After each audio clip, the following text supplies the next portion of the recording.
Hello, everyone. Terrence here with Hollywood Already Did It. And Netflix has released this new documentary series with Kevin Hart called Don't Fuck This Up. Not to be confused with Don't Fuck with the Cats, which I've seen both.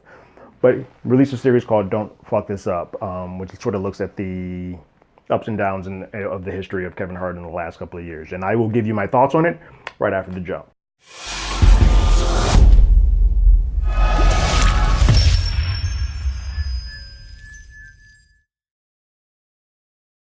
If you haven't already, go ahead, like, share, subscribe to the channel, ring that bell below. Anytime we have something, you will be among the first to know.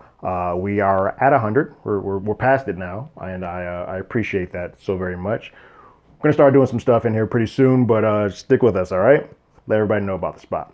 Now on to the review. So this documentary is done by Heartbeat Productions, which is Kevin Hart's production company. They've been doing it. It's a 6-part, 25, 30-minute each episode look into Kevin Hart's inner workings. I will say this right off the top: this show does a very good job of showing me that that man works harder than anybody else in this world. I don't think that was ever really in question. I think probably he and The Rock get along so well because they both actively put everything they have into it. I think it's a really good documentary. I think it's a good look from the start to the finish of what he has to go through. I do have a couple of problems with it.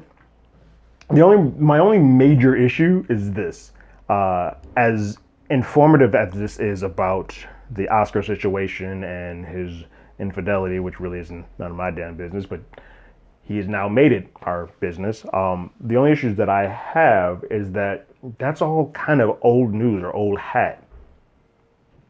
Kevin Hart has gone through something even more drastic over the last 6 months to a year that I think it's hard. This is the way that life goes, the way that time goes. He's filming this, making this, producing this, putting the packaging this, putting this together for Netflix.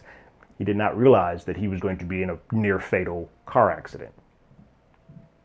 But unfortunately, he was. And therefore, as good as this is, it just feels a little hollow because I want to see the part 2 or the season 2 of this, if he chooses to do so, where we're talking about the accident and the rehab and the pain that he has to go through, because it's a little more current. And unfortunately, we live in a life where we're digesting stuff so quickly. This feels old, and I don't know how you would speed this up, and I don't know how, if you would just hold on to it. I don't know what you would do, but I think that is the information that a lot of people want now from Kevin, and they want to see that as opposed to seeing the Oscar stuff that I can't say everybody's gotten over with, but I know some have, and I feel like the people who are not forgiving or accepting of Kevin Hart, this documentary isn't going to sway them one way or the other. It does seem like he is a better person. It does seem like he has clicked into what the apology wasn't the issue. The mentioning or stating the fact that violence should not be the answer to this, or to the way to this, to whatever anybody else's differences are. That was, and he seems like he's come out of that, but I don't know if this documentary does that one way or the other, so I don't know if you talking about that does any job. And Nico, bless her heart, I feel for her having to go through all of this on camera, in public. I don't know if she used the best choice of words sometimes in regards to how Kevin's become a better man, but that's her life, to her journey to live in, and I wish them the best. All in all, I think this is a great documentary. I wouldn't say you need to go rush out and see it. I feel like there's way more things that are better on Netflix and all the other streaming services to watch. But I will say that if you have time, or if you're a big Kevin Hart fan, I would say you should definitely check it out. Just know that anything that is in relation to current events, like the accident, you're not going to get that type of information inside the documentary, unfortunately.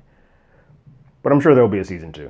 Luckily he is still here with us, that we will be able to get a season 2. So those are my thoughts. Have you seen it? What did you guys think? Leave your comments in the comments below. If you haven't already, you can follow us on Twitter at HollywoodADI. You can hit us up on email at HollywoodAlreadyDidIt@gmail.com. We also have a podcast with the same name that is on Google Podcasts, Apple Podcasts, Spotify, anywhere that plays podcasts. We are there. But that's it.